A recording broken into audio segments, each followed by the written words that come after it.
Welcome, ladies and gentlemen. Our program will begin in just a moment.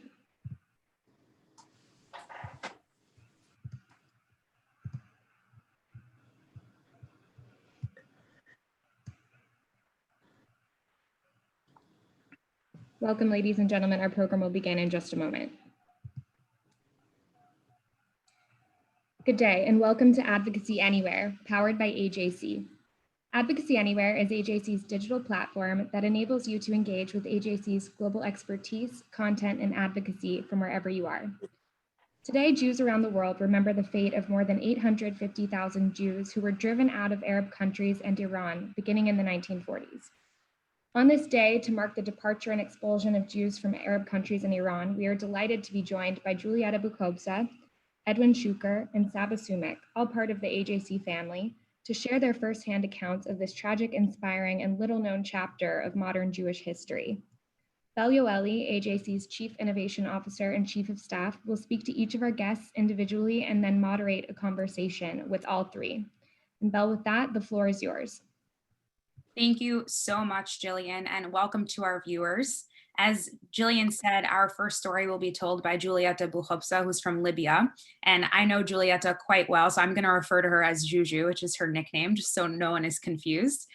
Juju, welcome. I know this is your first time speaking publicly about your story, so please allow me to first thank you once again for being willing to do this with us today. I know the world is very lucky to hear your story, and we have a lot to get to, so let's begin.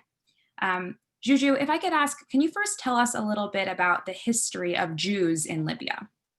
Yes, first of all, thank you. And it's my first time, so I try to be coherent and not nervous. Jews lived in Libya since the Roman Empire, so over 2,000 years, and Jews preceded the Arab conquer of Libya, because Libya used to belong to the Berbers. At the height, there were over 40,000 Jews living in Libya. By little, they all left after every pogrom, or some of them just decided to escape through boats and arrived in Israel. So that's our history in a nutshell. Right, and it's my understanding, Juju, that there's right now, today, there's no real trace. No, not even one. No. There is no single Jew living in Libya. Wow, that's very sad, and even more of a reason why it's important to hear your story. So let me ask you, my understanding, you were in Libya until you were 16 years old. So what was your life like in Libya, specifically Jewish life? Let's start there. Well, life as Jews, if you came from the outside and you lived that our everyday life, it will seem almost normal. Tripoli, which was the capital of Libya, was a beautiful city. We Jews went to the Italian school because Italy used to be, Libya used to be okay, doesn't matter. We went to Italian school, and we had our synagogue, we had our cemetery, and life almost seemed normal. But if you knew, but we knew from the beginning that we were second-class citizens. Jews had no right to go in the politics. Jews couldn't own a place of business or a building unless an Arab was part of it. You had to have a thing. Jews could never, ever mention the word Israel. That would have been like being a spy, and you will be put in jail or killed or whatever. In fact, half of my family moved to Israel, and the only way we received letter was through Italy or something like that. So that was the reality of us. And we knew at any point that if something happened to us, we could not be protected by the state. So that was the life of the Libyan Jews. Okay, and I'm also curious, one, because I'm a woman myself, and also there's perceptions of life as a woman, in that part of the world. What was it like to be a woman growing up in Libya? Well, if being a Jew was a problem, being a woman and a Jew was a problem and a half. Because what the West doesn't realize, that behind the veil or the burqa or whatever one mentions, there is a whole culture behind it. So if the women in Libya, for example, when I was there, and I was there until the age of 16, they were supposed to wear a veil, which was different. In our case, was called asdad, and your head was covered, only one eye you can see. I remember as a child, because that was the religious or the country or whatever, the law wanted women to be that. So any other woman like us, for example, that wore the Western style, we were fair game. I mean, basically, I was talking to my sister and my cousin before this, and we were reminiscent. And basically, we were pinching our bottom thousands of times. Our breasts were touched millions of times. I personally never learned how to swim because they will come under the water and try to remove your bathing suit. You were basically fair game. But more than that is the fact that you knew that you could not defend yourself. That if you scream at them or something and you end up, so you either end up beaten up or you end up in jail or killed or whatever. So not only you could not defend, then we knew never to tell our parents, because what will happen if your father wanted to defend you? So we tried to protect ourselves, but also because we were considered,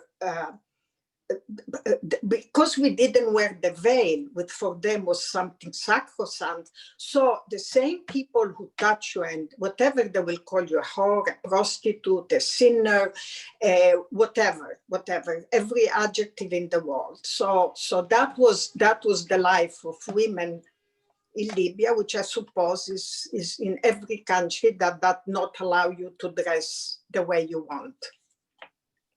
Wow, that's obviously a very intense information, and I can only try to imagine. So we have these two contexts: a young Jewish woman living in Libya, and already these vulnerabilities. So what happened? I know you had to escape Libya in 1967. So with all of that context and that background, what happened? Can you tell us about what happened when you had to leave? Yes. The war in Israel, the war in 1967, which happened the 5th of June, 1967, was brewing. Things was already brewing in the air. And I remember days before or weeks before, remember that happened many, many years ago, already they sent us home from school. My parents didn't let us go out. People were already demonstrating in the street. They already mentioned the word, which is something that every Jew will know, Adwana Sayoniya, which means the Zionist enemy. And I remember vividly going with my sister in the street, and I remember this group of Arab young men doing that to us, which is basically, unfortunately, the West just learned lately is their modus operandi when they want to, when they don't like you. Slaughter is the first choice of that. Anyway, so we try not to go out. And then this is my particular story. I'm sure everybody had one. I remember the 6th of June. I remember already we were on the phone. We heard that some people already, that they were burning houses, they were burning places. And I remember this crowd, which was, I don't know if it was hundreds of thousands, but to me at the time, it looked like thousands of a mob coming into our house, into our garden, and with matches, and they wanted to burn our house. And I remember my mother, who's brilliant because she was almost like an Arab. She lived with them, so she knew what to do. So I remember her pushing my father and the four of us, because as I told you, girls were fair game, and she confronted the mob, she by herself with the 4 small ones. By the way, I'm one of 8. Right. And basically, she was begging them, we're like you, you are your brother. I don't know how she did it, but whenever she told the story later on, she will say that like a miracle, she saw the first one putting the match inside the box. And she always described our survivor like a miracle, which in a way it was, because I know of family who were killed. I know of a particular family who was taken in this kind of forest, and they were all slaughtered, including little children. So it's really a miracle we survived. And after that, the most important thing that I want to say is that those of us who survived stayed in Rome, in Tripoli.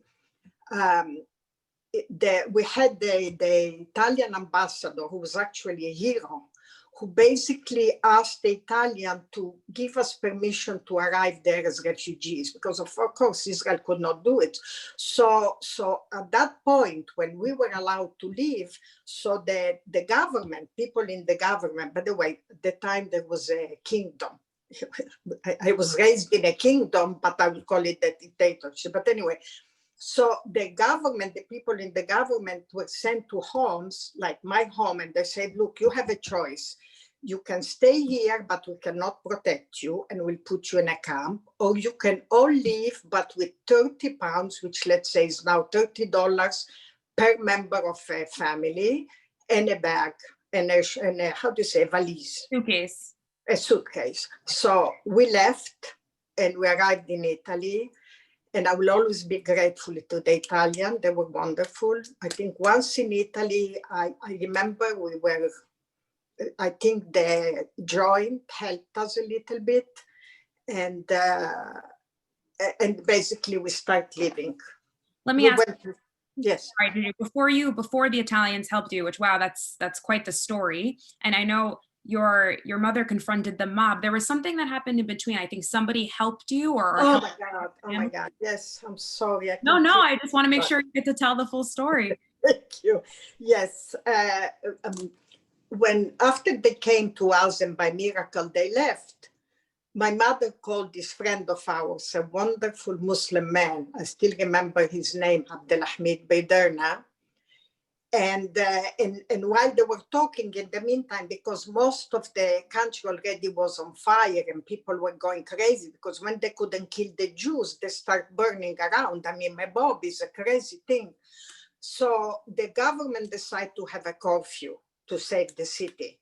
So this Arab man, this wonderful man, sent us his driver in a big car, and during the curfew, and we were like, the little one, I remember my younger sibling hiding in the car, and my father, my mother, and us girl were something like a veil, which it became useful at the time.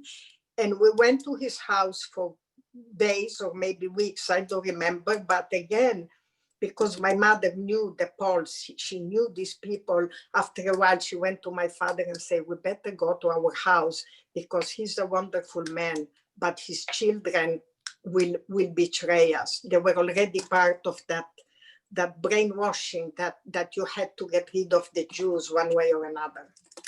Right. I mean, Juju, we could obviously spend hours just on this story alone, which is one of the most challenging parts of this program. And I know we'll get to speak a little bit more later, but let me ask you before we conclude, you have this amazing story. You know, looking back now, you were in Rome, now in the United States. What's the main lesson that you learned from this experience? What stays with you to this day? Well, is what stays with me, which I don't even know if it is first of all, I will never ever take for granted democracy and freedom, because it's something that I could enjoy at the age of 16. And in a weird ways, if this didn't happen to us, I could have lived in Libya until 90 and think that being a second-class person without freedom was the only way to be. Secondly, which is very important, is my privilege and my duty about being a Jew.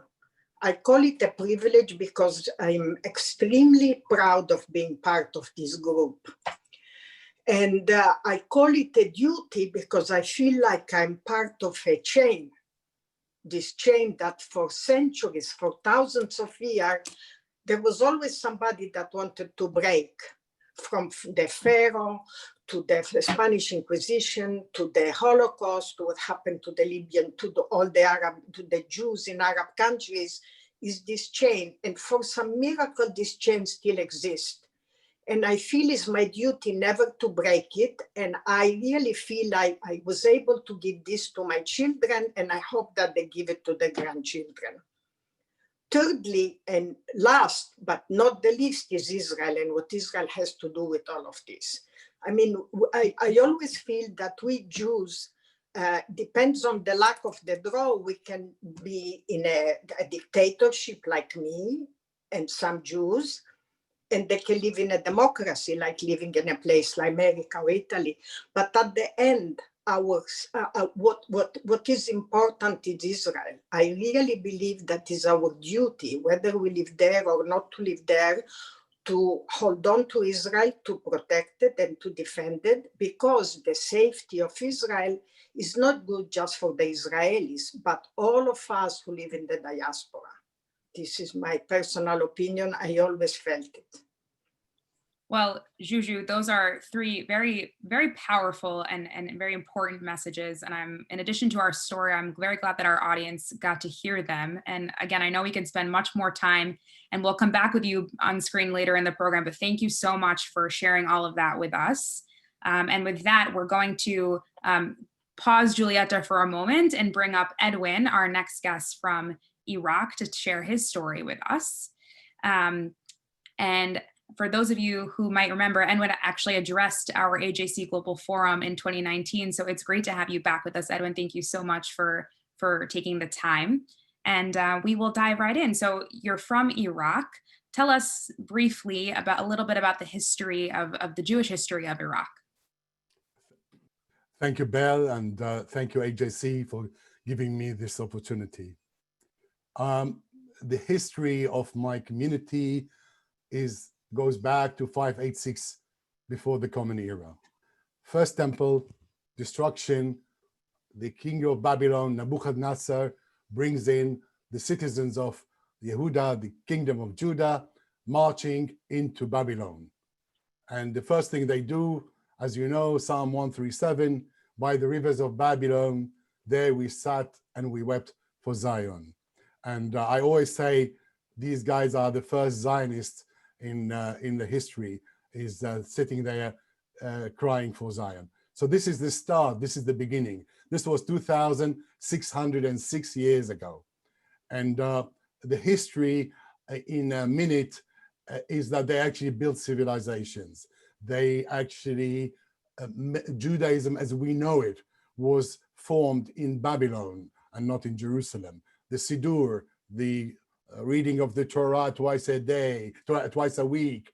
Even the concept of Bet Knesset, of the synagogue, was done there. The Talmud was written there. It took 300 years to write it. The first universities, two of them, Sura and Pempadita, the famous Hillel and Shammai, all that is the history of my ancestors. And for about 1,400 years, they dominated life in the Jewish world, and they were answering questions and answers across the world. Picking it up, the story towards the modern story, I would start it at the end of the 19th century, 1864, by the establishment of a network of schools, the Alliance Française, where Jews were starting now to learn European languages and science. And by the time 100 years ago or so, that the Brits came over, and at the end of the World War I in 1917 to occupy Iraq and then be mandated on it, 40% of the population of Baghdad was Jewish.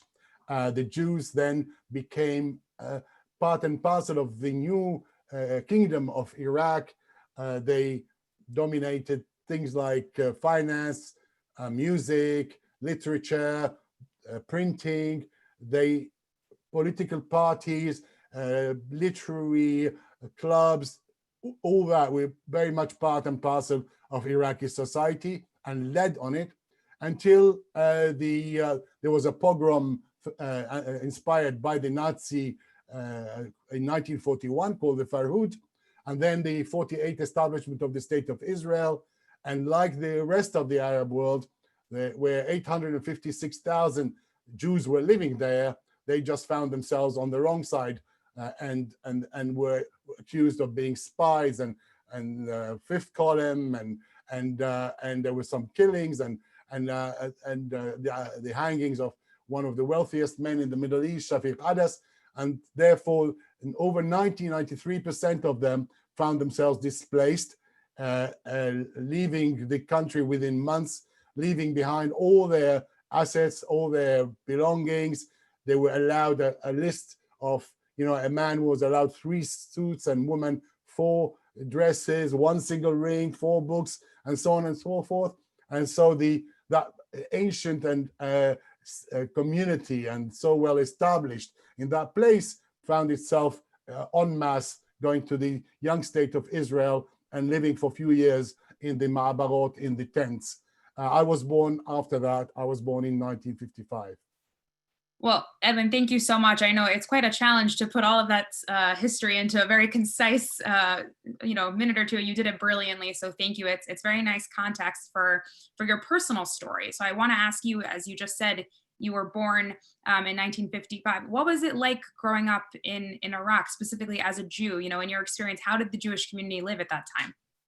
I lived in Iraq just over 16 years. The first 8 years were, as one described it in the film, Remember Baghdad, it was paradise. It was Gan Eden. I remember, growing up, playing in the street. I didn't feel anything about being Jewish or not, playing with Arabs, with Christians, Armenians. Iraq is a mosaic of a society. It's always been. Synagogues, rituals. My grandfather dressed, my memories, dressed in all white for Kippur and Rosh Hashanah. We just felt we had servants, and we even had a butler. We had, the rivers, beautiful, going swimming, 4 months holiday, going swimming every morning. My parents had a party almost 5 nights a week, all like a European style. The women were dressed European. They would play cards. We had American cars. Life was good. Life really was good. That's the first half. Right. And then it changed overnight, unfortunately, Belle. In 1963, there was a military coup, one of many, and suddenly every Jew, from a child to old person, without exception, were asked to come and bring their Iraqi ID cards and queue in the scorching sun in outside one building. The end of the day, if your turn doesn't come, you come the next day and the next day. And then till we got in, and the idea was actually to replace, they took away our Iraqi ID and replaced it with this one, a yellow ID card, exclusively for the Jew. You see, this is my picture and my 2 younger sisters. And from then on, we just felt really targeted and hunted, because from then on, a Jew can be identified straight away. You get asked in the bank, you get asked when you're driving to show your ID, and as soon as they see your ID, you know where you are. So it was also easy for the government to establish anti-Semitic laws. So every law that came out, many of them, property, selling, renting, buying, all that, it would have a clause as for the Jew, and the Jew is identified through this card. And like the rest of the Arab world, the Jews there felt the heat of the 1967 war. Prior to that, so from 63 onwards, we were actually hostages. We could not leave even more than 5 kilometers radius without permission, but we certainly didn't have any passports or any even hope of leaving the country with nothing, unless you have a really serious contact with the prime minister or minister. You are there as a hostage. And after 67, things became absurd persecution, outrageously so. We were deprived of jobs. We were deprived of university places. We had our phones cut off, and you can't even rent your property or sell it to make a living. And even your money from the bank, you are rationed. You cannot take more than $100 of your own money. And so, I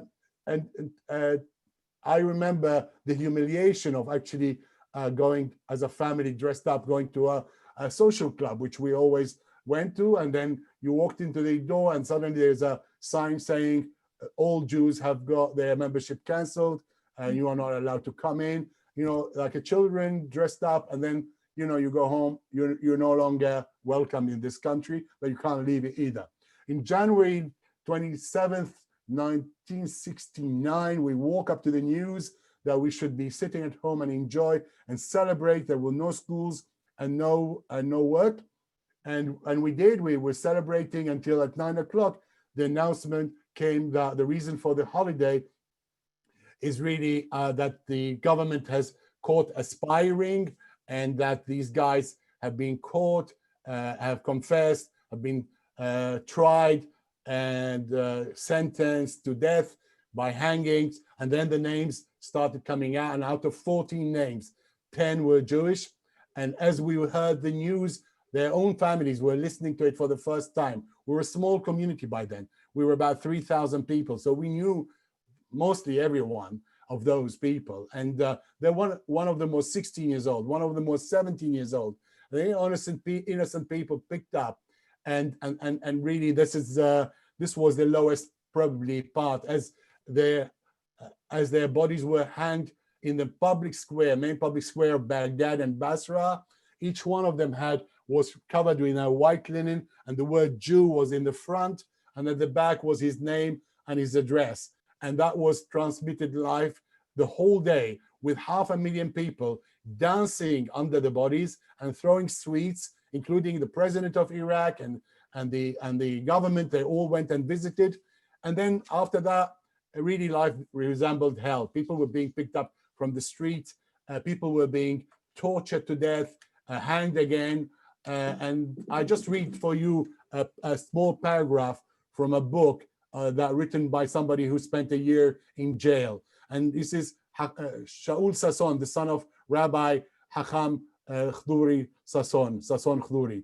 And he says, in this room, I reflected on my plight. I was in the hands of thugs who knew no compassion or mercy, evil men who excelled in causing pain and the satisfaction of their innate sadism. They knew how to take their victim to the very threshold of death without allowing them the relief of death itself. And I had no inkling why I was there. In that wretched situation, which beggars description, I find myself in my 60th year, well and truly at the end of the road. I resolved to take my own life in order to be spared any further pain or humiliation. I beat my head against the wall for about 1 hour until I fell down on the floor, helpless. And now this is not unusual. A quarter of all male over 18 were arrested, including my father. Some were luckier than others, and some paid a heavy price. And finally, my father managed in 1971, 8 years after the 1963 thing, managed to find a way, like the other members of the community, to escape that through the north. So we had to make our way to north of Iraq, to the Kurdish enclave, and then the kind and brave Kurdish people managed to smuggle us out into Iran and into freedom. Wow. Edwin, I'm at a loss for words. I mean, listening to your story, and I've heard it before, but it's like hearing it for the first time. And that dramatic turn in what your life had been to what it became is truly unimaginable. So thank you for sharing it with us. I think the world very much needs to hear this story, just like Juliette's story. I know our time is short, and we'll get to speak a little bit more later at the end, but I do want to ask you, your life now and this experience that you had growing up as a Jewish child in Iraq, how has that shaped your life? And if you could talk a little bit about your connection to Iraq this day, which I know is very strong and you still have. Well, first of all, it made me aware of what it feels to be picked on because of who you are rather than what you have done. I remember when I was 9, 10 years old, under this pressure, I remember going to the shower and trying to scrub my Judaism away. I just felt, why am I different? What have I done? How can I be like a normal person? That takes me not just to even now, today, I'm a great defender of human rights of everyone, of all persecuted people, whether they are blacks, whether they are Muslims, whether they are travelers or gypsies, because of what happened to us. And I want to pay back society that saved me and gave me the freedom by actually making sure that under my watch, whatever I can do to prevent somebody else feeling that persecution, I could do my best to that. So that's how it actually shaped my life, and for that I'm grateful, and grateful for the AJC to actually give me the opportunity to speak about it.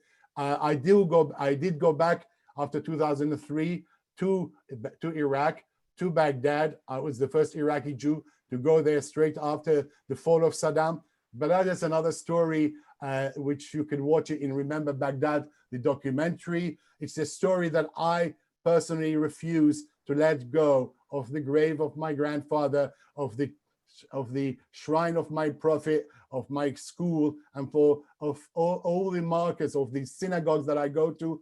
And I carry on going there. And I was there last year, almost every year if I can, given the security system. And I do that because I want to save whatever I can for my children, for my grandchildren, and also as a symbol of the times we spent.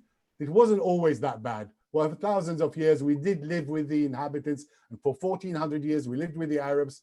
And I want to remember the good parts as well as the bad ones.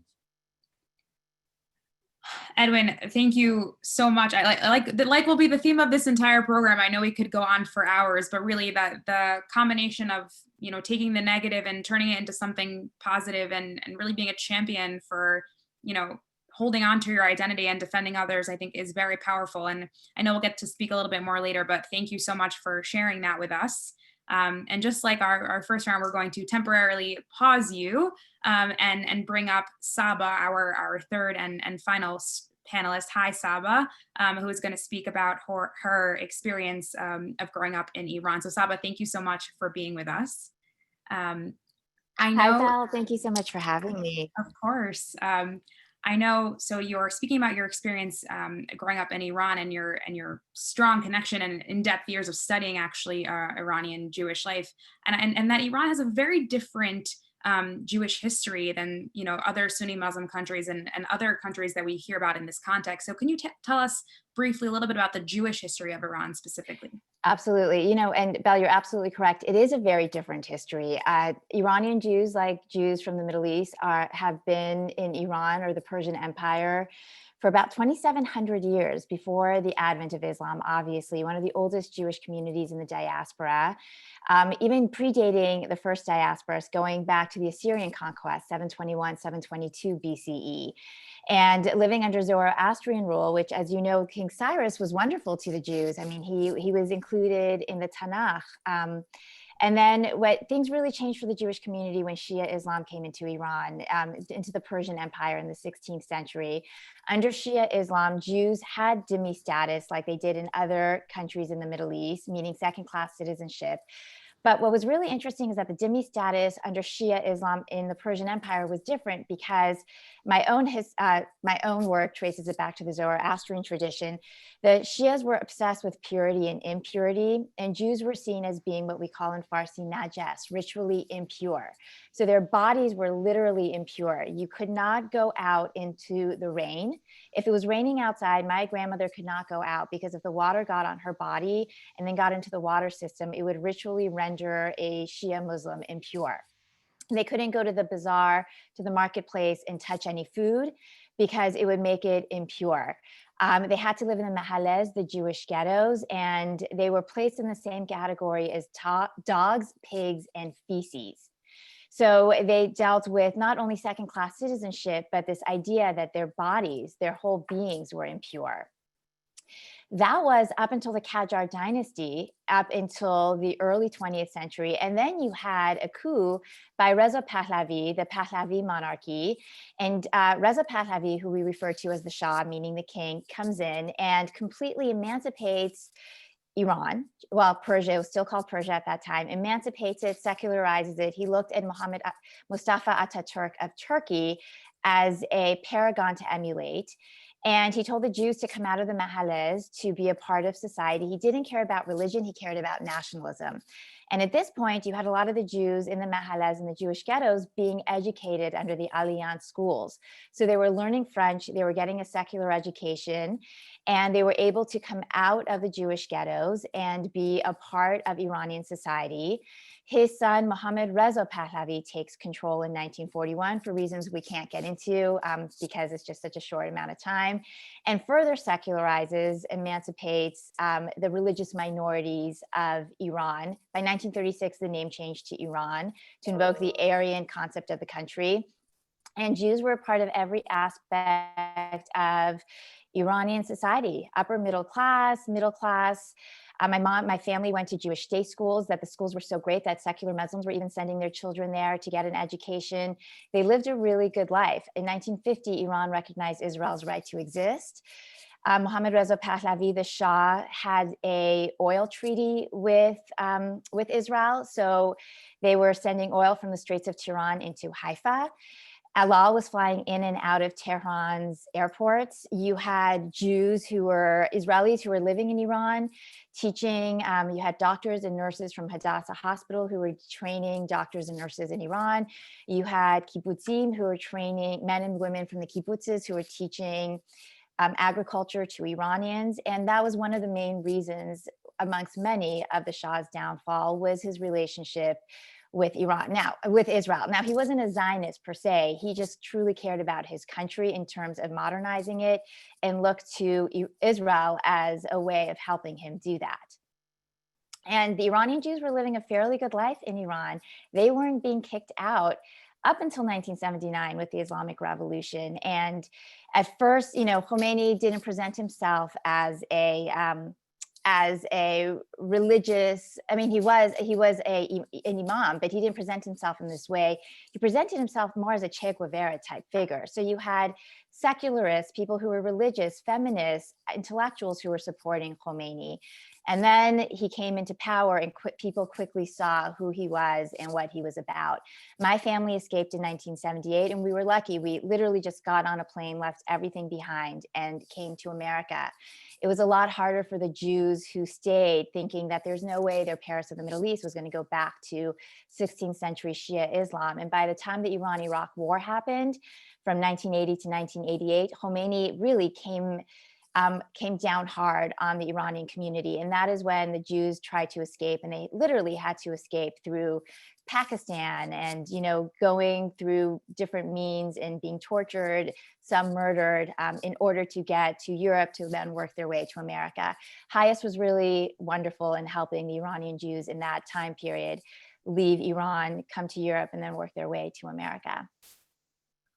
Saba, again, I know it's hard to summarize that history in the way that you did, so thank you. And obviously for those watching and for myself, it's surreal to be reminded of a time when Iran and Israel had that type of, I know, I don't want to exaggerate, but a thriving relationship in that sense. They did. To what we hear now, and obviously when we think of Iran and vis-a-vis Israel. I'm curious, from the very personal perspective, what were your memories like of living in Iran? You described this beautiful time and then this shift. So what do you remember from your childhood? Well, it's so sad. I don't remember anything. I was 2 years old when we left. So what I remember really through stories and through listening to my, really the matriarchs just passing down lots of stories as they're just sitting in the kitchen cooking together and listening to my father and his brothers talk about it. And that is why I chose to dedicate my academic.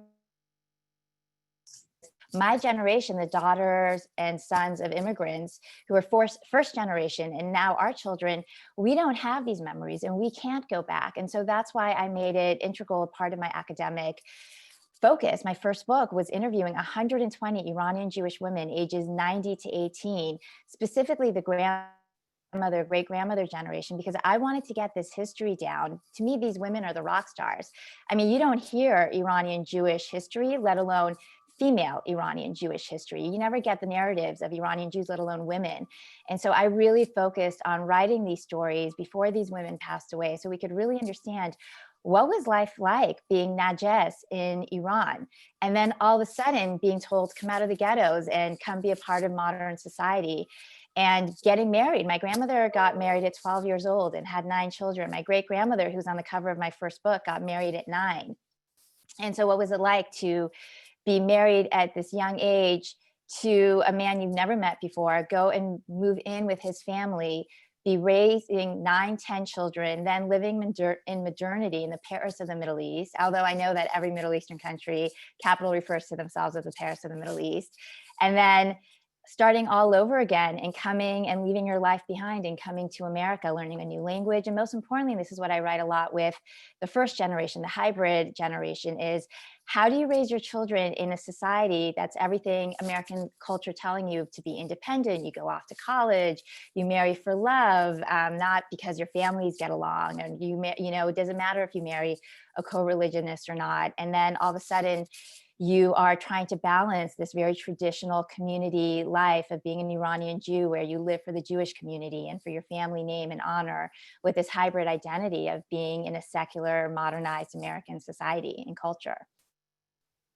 Wow, Saba, it's so interesting. I mean, I have a billion questions, and how special that, based on your own identity, you've dedicated so much of your life to this work. I'm particularly curious because we're a little bit short on time. I know you've mentioned, I've heard you speak about this idea, because you're approaching it from an academic background, that how your story as a Middle Eastern Jew can kind of combat the narrative that we often hear about, Israel in particular, that Jews are, like white colonizers in the Middle East. And I think that's really interesting, and our viewers would like to hear that. Can you speak to that a little bit? Absolutely. I think, my background comes from academia. So I have been in situations where I actually was denied a tenure track position in job positions because of being a Zionist in academia, and being seen as a white colonialist in a country that I have no place being. And there is no other narrative that could really dispute that and refute that than the story of brown Jews. And I hate to place it in these categories, but I'm using the language that you're seeing being used by intersectionalists and anti-Zionists, who, again, as you said, this narrative, this paradigm, this very simple paradigm, black and white.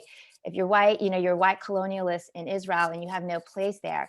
We're brown Jews and we come from the Middle East and we have nowhere else to go. We had nowhere else to go except for the state of Israel. And people don't recognize or realize that Israel, 50% of Israel are Mizrahim. And thank God for that country for absorbing people and bringing Mizrahim in and allowing them to flourish there and to be a part of everyday aspect of society. Now, there's a whole other section we could have about talking about Israeli society and Mizrahim and the way they fit in, but that was the spiritual place, and that was the only place that people had. My family was incredibly lucky that we were able to actually come to America at that time, and we got the first green card. And you could say what you want about Carter, but he gave Iranian Jews that green card, and we were able to come in, and we were able to be part of American society. Los Angeles has the largest expat Iranian Jewish community, and it wasn't easy because as soon as we came, we were dealing with anti-Iranian narrative because you had the hostage situation. But it is really important for me to tell the story of Mizrahi Jews, not only because our story is so important and forgotten and not acknowledged, but it also refutes this ridiculous intersectional anti-Zionist paradigm that Jews had no place in the Middle East and that all Jews just these white colonialists somehow found some random country, and that's not the legitimate narrative. So when people say that in academia, you look at me and you say that anymore, because I know my history and I will tell you my history and I will tell you why everything that you're saying is so ahistorical and really anti-Semitic. And Saba, I could ask you kind of, what is similar to our other guests, what is your main takeaway, your lessons learned from this? But I think you really just said it, and you're living it so much in your day-to-day life.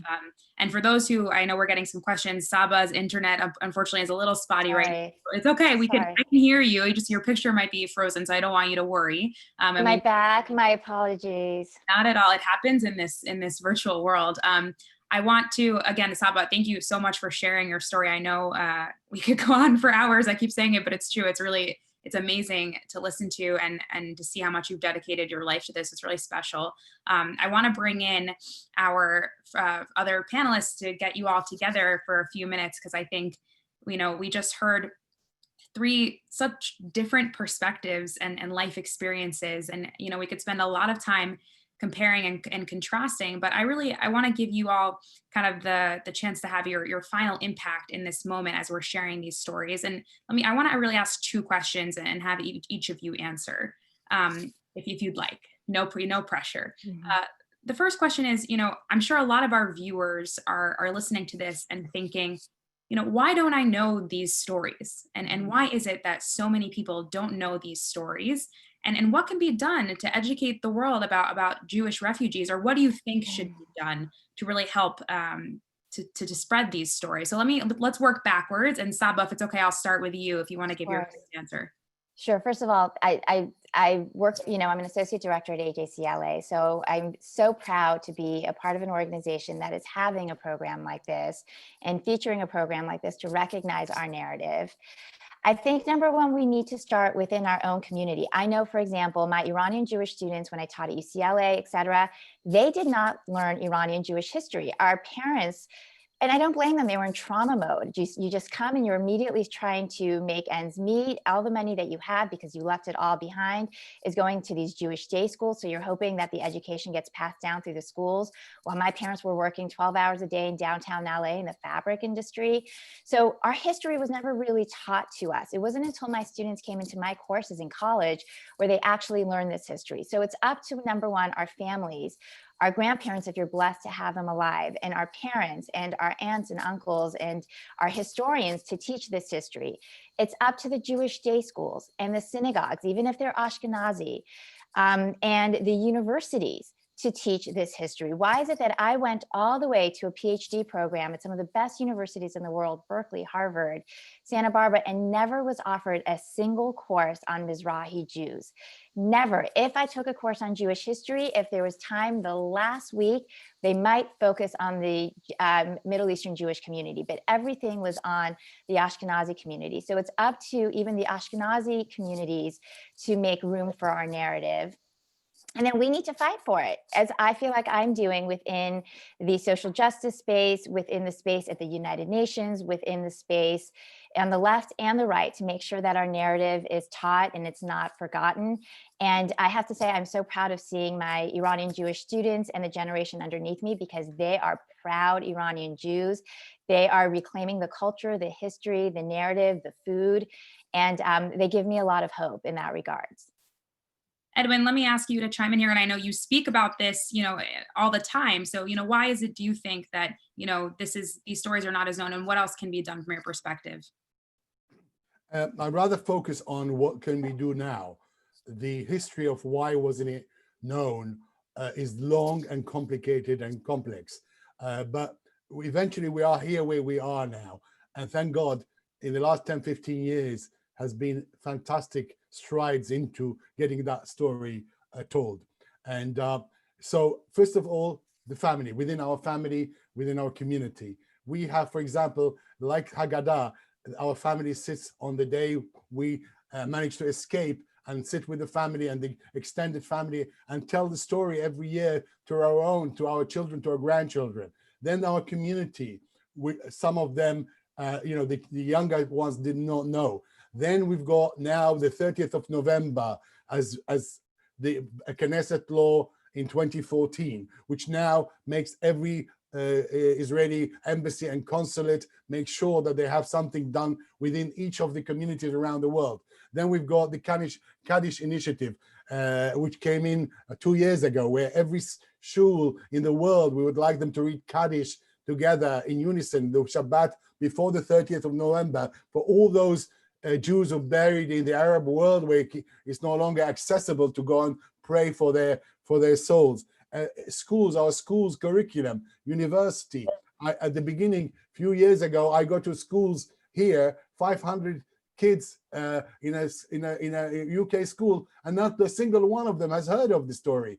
And now we've got the 30th of November, we've got Refugee Day. So now a school is growing up making sure that every school in the whole of the Jewish world, you incorporate the story and the history of the Oriental Mizrahi Jews, of the Iranian Jews, as part of the story of the wider Jewish community, the same way as my children think of the Holocaust as their story.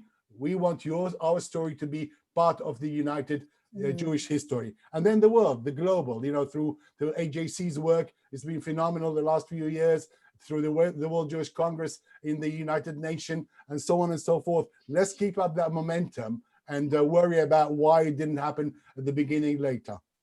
So thank you, Juju. I want to ask you. Obviously, you have a unique perspective here, right? Because you're not someone who's used to telling this story all the time. And I'm curious for your unique view. From your perspective, why is it that this story is less told? I'd love to hear your thoughts. Well, first of all, being the first time that I spoke, I missed a lot of things, and I'm very grateful to the other two speakers because, for example, they spoke about life before and after, maybe better than I did. They described l'Alliance Israélite-Française, which was a very important part of the history of Jews in Arab country. My father went to l'Alliance Israélite-Française and all his education was in French, while mine was Italian. But anyway, so I'm very grateful and I learned a lot from them. When I think about the fact that we never spoke about our history, I cannot judge us. We were all busy just creating a life. And very interestingly, I think about the fact that sometimes I wonder, would it have been better if instead of being the fighters, and I mean, we arrived in Rome the 14th of July, I went to work the 17th of July. So we all had to work, we all had to fight.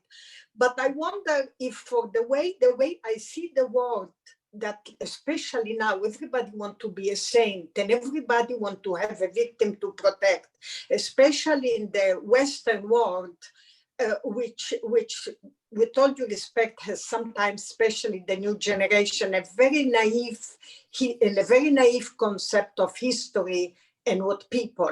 So sometimes I wonder, would it have been better if we played the victim, if we never, ever did what we did? And by the way, the truth stories, I'm talking about Libyan Jews, we were all successful. People who were in Italy made business, people who went to it, everybody basically built himself from nothing. So I wonder, would it have been better to play the victim? Or was it better that we never spoke about it so nobody knows about us? And I go back to the fact that, no, I'm very proud of what we did. I'm very proud that we never played the victim. We just fought and we're survivors. And I'm happy that now finally we can tell our story. I'm very proud of somebody like Saba. I mean, it was fascinating for me to listen what she said. And a gentleman that, I'm sorry, I forgot his name. There is a lot of history that even I, a person who lived in the Arab world, didn't know. And I hope there will be more people like us. But furthermore, I think we should talk more because we know so much about the part of the world that now everybody talks about, but not many people know about. It's a very complex, confusing, it's like a rebus inside an enigma. And we are entering it without knowing anything. I think people like us should be used more. We have a history to tell, and our history can help in creating the future. Thank you. Thank you, Juju, and I couldn't agree more. I mean, listening to your stories, I hope you continue to speak more, and I know I really hope that more people will get to hear your story. I know each of you might have already said it, but because this is really so personal and it's your moment, I want to give you each very quickly, your one sentence. What is the main message? And I know there might be one, but if you had to narrow it down, that you want the audience listening today to take away from your story. And I challenge you to that one sentence. I know you can each do it.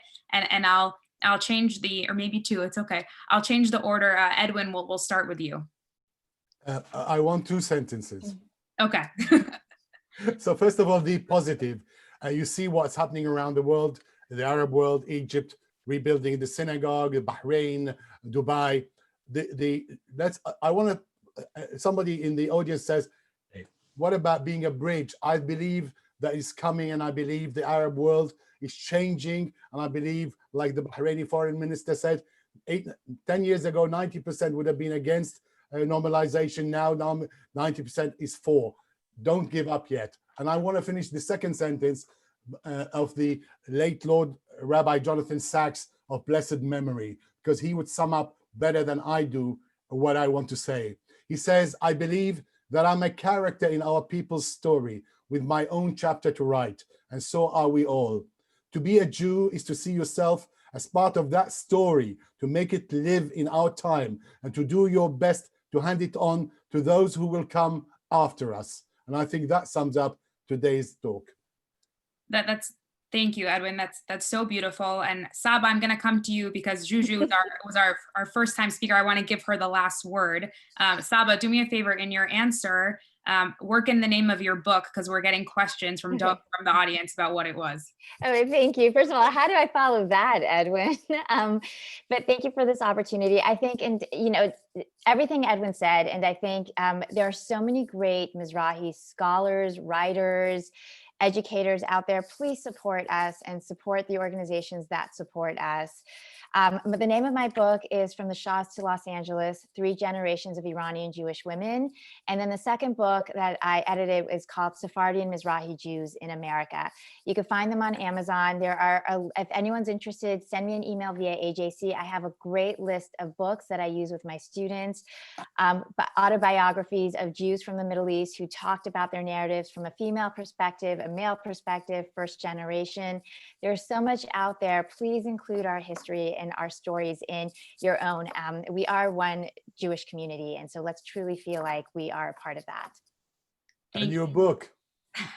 Thank you so much, Saba. And Juju, last but certainly not least, you get the last word. What is it that you want our audience to take away from your story and this program? First of all, I agree with everything the 2 people before me said, and it's absolutely great. What I want to say is that I wish the world would know more about us. I'm sometimes upset about the naivete of the West. But